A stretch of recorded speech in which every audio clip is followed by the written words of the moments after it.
200 years ago, hill farmers faced a terrible crisis. A collapse in the agricultural economy forced thousands off the land and into the factories of the Industrial Revolution.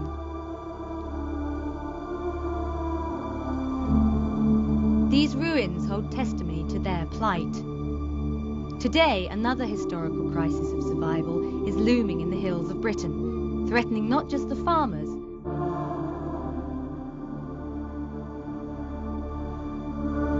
the uplands are under threat, but this time there are chances to adapt and survive.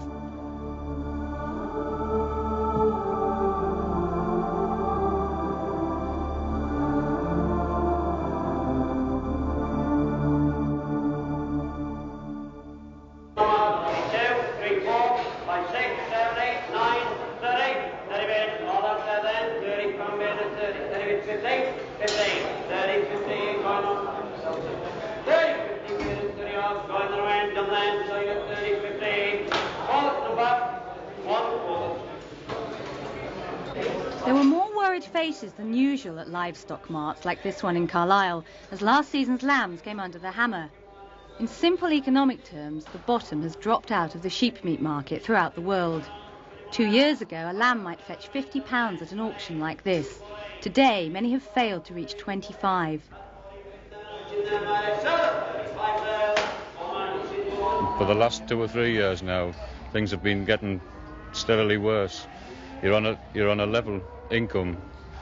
For the last 2 years, a level income, but this year the income's dropping away. We're falling way behind inflation. Farmers are always crying, but I think this is, there isn't much stability in the market at all. We're struggling. Yes, we're struggling. The drastic fall in market price has been caused by many factors, including the Gulf crisis and a general slump in demand for meat. But this year's prices are only part of the problem. The real life support system of these farmers, agricultural subsidies from the European community, are being cut significantly and could all but disappear by 1996. Go, you best eat. Come on a bit. Best. Since Britain joined the EC, hill farmers have been rewarded for keeping ever-increasing numbers of sheep, locking them onto a production-led treadmill until today almost 70% of hill farm income is subsidy. We couldn't manage at all without the subsidies. It's impossible because, we're geared to the subsidies. So it would be, it would just, the fell farm would finish altogether. Because that's the way, they've made it for us, like the government and all that. And mine things have been quite good up till now, but they're going downhill now, aren't they? So, and people that's been used to all these subsidies and all the farmers, they're going to take very badly with it. Most fells are classified as severely disadvantaged areas, and every sheep farmed there earns a subsidy payment of £14.44. The fixed market guarantee is being phased out, but up until now has meant £15 extra per lamb for each farmer. Added together, that meant up to £30,000 in subsidies for a flock of 1,000 breeding sheep. But all that now looks like being history. Things are getting a lot tighter now, and I think another 12 months we'll know which road we're going then, because nobody wants to be hard up on these hill farms, because it is a hard life. There's no doubt about it, and you work for every penny you get.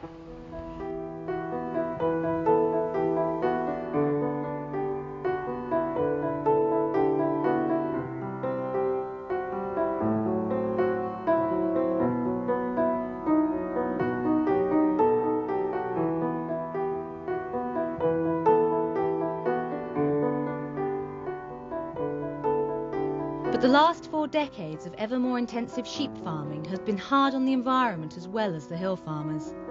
There are now 43 million of the creatures helping to eat the upland habitat into extinction. This is what worries the conservationists, who see a landscape increasingly under stress.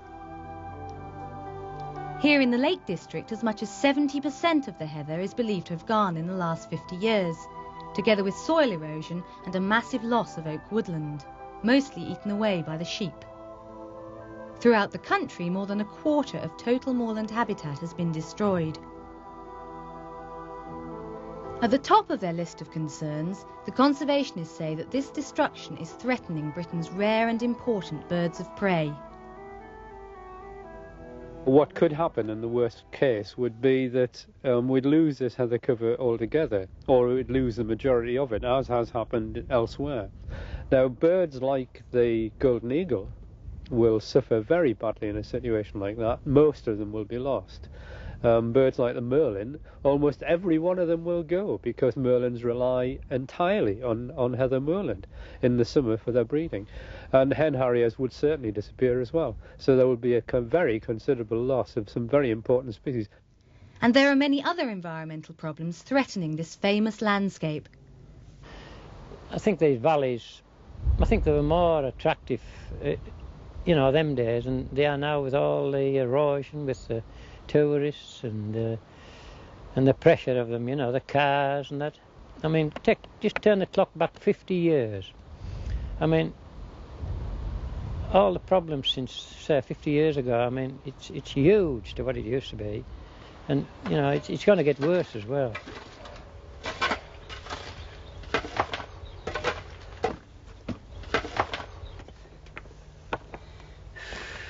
At the end of the day, everybody knows about the problems of the rainforests in South America.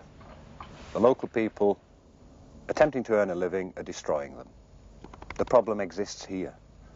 In attempting to earn a living and stay here, our activities are having some damaging effect on the environment.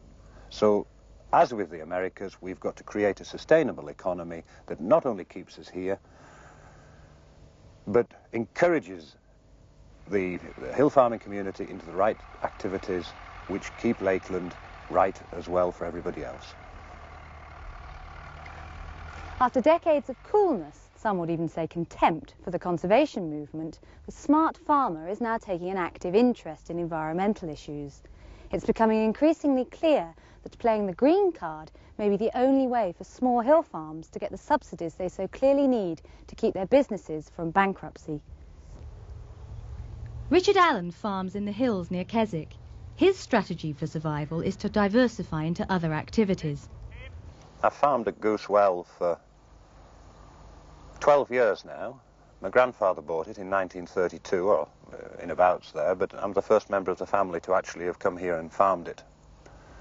And when I came, it was just 350 acres, what we see in front of us. And it was in 1981. I rented 800 acres of hill off the North West Water Authority.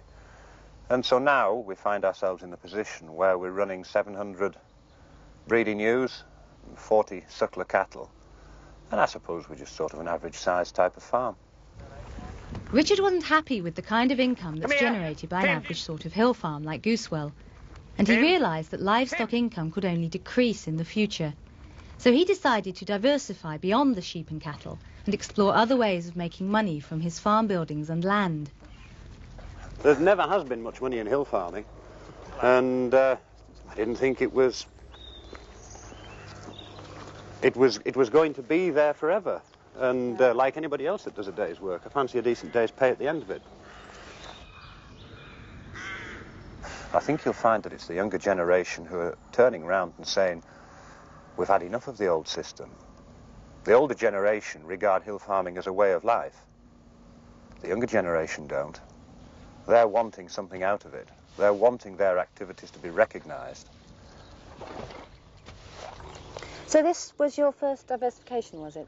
Yes, in 1980. I moved here in 78 and we developed the 4 self-catering units in 1980 after 7 years fight to get permission to do so. Wow. So what happened after that? What was the next diversification? My wife would start pony trekking. She's always had an interest in horses, seems like a good thing to do. And so now they go out onto the top of that hill pony trekking from Goosewell. But financially, how much of your revenue now is got from the sheep and how much from these other activities? Oh, 2 years ago I would have said 75%, or somewhere in the region of 3/4 from the farming activities and 1/4 from the tourist side, but this year probably it's the other way around because of the collapse in the farming system.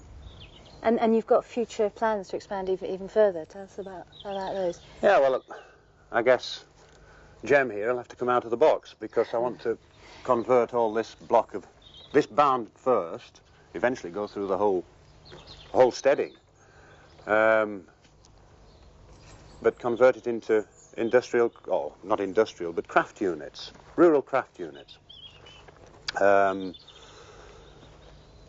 To me, it's an excellent way of bringing change into the buildings, retaining their character, and keeping them in a standard which at least is attractive to the general public. Because if I don't do something with them, they're going to fall down. Right. Economically, do you feel that this is the way forward? This has to be the way forward for hill farms in the 21st century? Oh, that's very broad sweeping. All I can say is that I feel it's the way forward for me at Goosewell. As far as the rest of Lakeland is concerned, particularly in the tenanted sector, there is still this demand to create a base economy linked to the sheep and the cattle. I hope, even if my activities in tourism are successful, I hope still to be running a flock of sheep and a herd of cows, because at the end of the day, that's where my real interest lies. I'd far rather go and have a look at a pen of sheep or a field of sheep than secretly than a flock of tourists, yeah. Tourism may provide cash for some farmers, but it doesn't give much solace to the conservationists. They're looking for a long-term solution to the uplands economy, which will also save the environment, especially the heather habitat. Ideally, they would like the farmers to be paid a living wage in exchange for protecting and nurturing the hills. For the time being, though, there's only one business that's willing to invest money in heather moorland management. With clients paying up to £1,000 a day for the privilege, grouse shooting is now a £20 million industry in Britain and can earn for a landowner per acre at least as much as sheep rearing. The trouble is, it's an industry where class tends to be more important than acreage. Without a noble ancestry and the right accent, it's a difficult business to establish oneself in. But as sheep rearing becomes increasingly unviable and many tenant farmers go bankrupt, this could be the fate for vast tracts of moorland. These 6,000 acres are owned by Sir Anthony Milbank, who's also landlord to 7 tenant sheep farmers. He thinks there's a future for both. I don't think you can expect the farmer, who after all has got different aims in life, to look after the moors as well as the moorland owners who are doing it for their grouse. I think it would totally destroy the equation without grouse shooting. The income from grouse shooting is very important. People are very rude about the commercialization of grouse shooting and so on, but I don't see it like that at all. I plough back the money that I make out of grouse shooting into this estate and into the moorland in many different ways. And if I didn't have that money, I wouldn't be able to do half the things that I do at the moment. I don't see why people are so rude about making money. As long as we manage it responsibly and for the benefit of all wildlife and the public, I think there's nothing wrong with having commercial grouse shooting. But environmentalists are not entirely happy that these fragile lands are under the control of Britain's 200 large landowners. They know that business is often a greater concern than wildlife. Grouse shooting in the uplands is the one thing at this moment in time which maintains the economy for so much of the uplands. The revenue derived from grouse shooting is a very important factor in being able to maintain heather moorlands. And in that process, although grouse are shot at the end of the season, it does provide a habitat, a very good habitat indeed, for all these specialist species which live in the uplands, and without it would be in some trouble. The problems that go with it, though, are that because some of these birds of prey are seen as being competitors with the grouse, that they will take grouse, they are illegally shot and trapped and poisoned. And that is not a situation which we can tolerate. Alan Edwards is Sir Anthony's head keeper and secretary of the Moorland Gamekeepers Association. He argues that although some keepers do illegally shoot and poison protected species, The majority of his profession use humane methods, like this Marson trap, to kill genuine pests such as crows. It's quite simply a two-sided compartment. One side is enclosed with the bait in, the other side has spring lids on it. We prop these open, the bird gets in, the trap door comes up and it's trapped in. The beauty of this type of trap is if a protected species, say a sparrowhawk, a goshawk, a kestrel, a buzzard, goes into this trap, you can simply open the door and let the bird out. The Mole and Gamekeepers Association's stance on the illegal persecution of birds of prey is quite clear. We absolutely condemn the illegal killing of birds of prey. Our rules quite clearly state that any member who is caught and fined for the illegal persecution of birds of prey will be expelled from the association. In the Lake District, farmers will not find their way out of this crisis by setting up grouse shoots. Farm plots are too small, and too much of the heather has been completely decimated. Rakefoot Farm is typical of its kind in the Lake District. Nestled on the edge of the Armboth Fells near Keswick, it's tenanted by brothers Will and Mark Cockbain.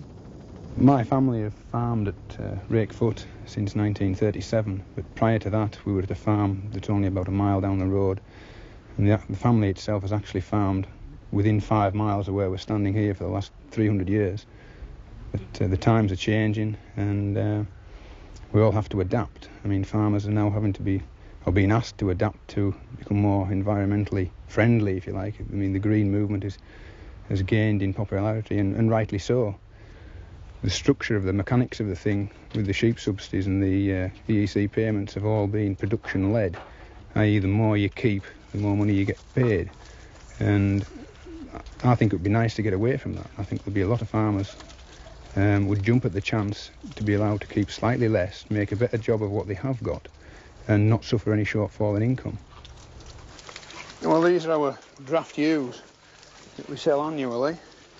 The ewes that we've taken 2 or 3 crops of lambs off, and we take them to the draft ewe sale at Cockermouth, where the mule lamb breeders hopefully buy them.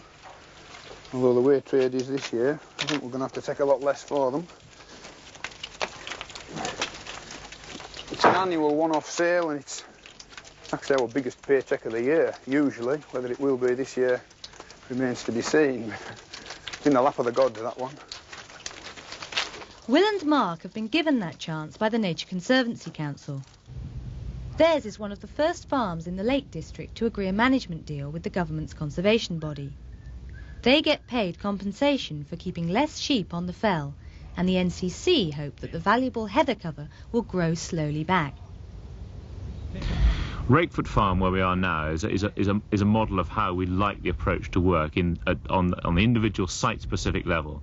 What we're doing is negotiating an agreement with the tenant farmers to reduce their stocking down to a ewe to the hectare, and to off-winter their shearling ewes. Those are the ewes that have come into lamb for the first time. They're taken off over winter to reduce the stocking rate on the hill during the critical winter months when the heather is most vulnerable. What we'd like to see is environmentally friendly farming, and that's a jargon phrase. That incentive provided for that practice across really the whole of the uplands, all of the countryside. We'd like to see incentive mechanisms changed so that the farmers actually have a real economic rationale for conserving wildlife and their habitats. Well, the first reaction is one of a little bit of mistrust, scepticism. They're not too sure what it involves. They're a bit suspicious of a body like the NCC coming into Lakeland and them being asked to change the way they've done things for years. In the years gone by, we've been paid to produce more and more lambs, whereas now they want us to produce less and less and pay us a subsidy for living on the hills, which is, I'm not very happy with that. I don't think very many farmers will be happy with that. Just being paid to produce virtually nothing, just to look after the land. No, I wouldn't like it if we were just getting paid subsidies for looking after less sheep, eh? But whether these farmers like it or not, conservation-type payments will form an increasingly large part of their income in the 90s. Well, I think that NCC, in seeking to conserve the special sites, will be forced to put increasing manpower resources very, very rapidly, I've been talking about over the next 5 years, to try and redress the sort of damage which you see around us here, in terms of bringing forward management agreements with farmers and graziers on these special sites. What would you rather see? Would you rather see a moorland that is what's known as white land, a sea of grassland on the hill, or would you rather see a heather moorland purple in bloom in the autumn with all the wildlife that supports? I believe people want to see that.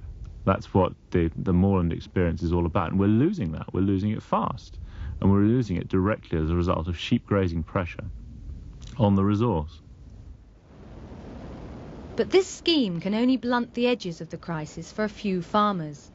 A complete change in the structure of farming subsidies is needed before mass bankruptcies devastate whole communities. The government claims to be backing such radical moves.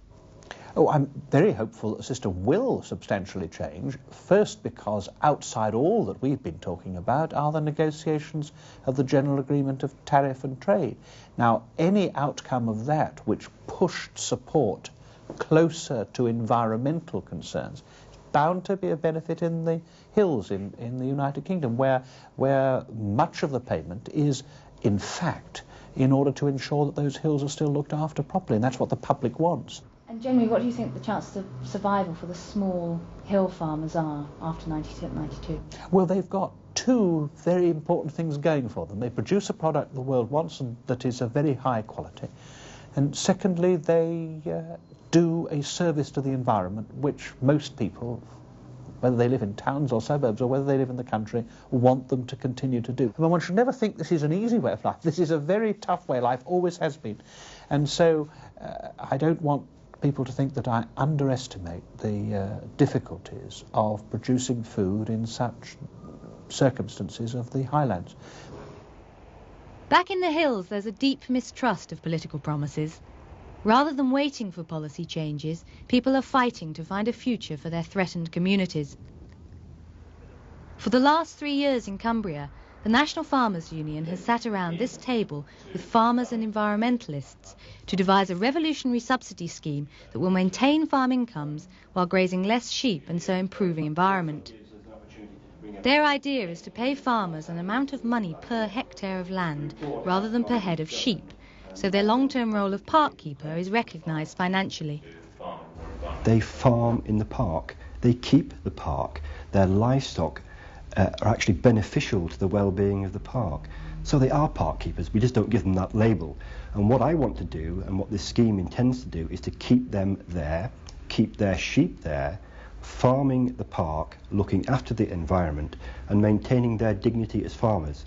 That's very important. Every man has got to have his dignity, and that's his way of life. He's got to be farming to do all the other things which are important to the environment. This is just one scheme currently under consideration, which could provide the answer for farmers like Richard Allen. But in the battle for the hills, it may not be possible for everyone to emerge a winner. I think at the end of the day, the people who really matter are the local people. And we've got to make sure that there is local people. At the end of the day, what value is Lakeland if there isn't any people there?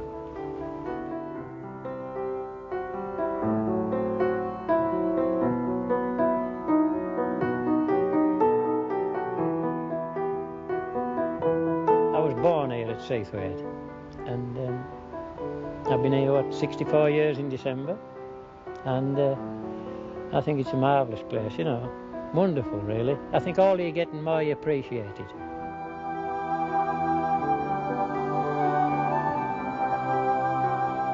It is a wonderful place to work and shepherd and you know, spend your entire life. The trouble is it's going to be too short. You don't live long enough.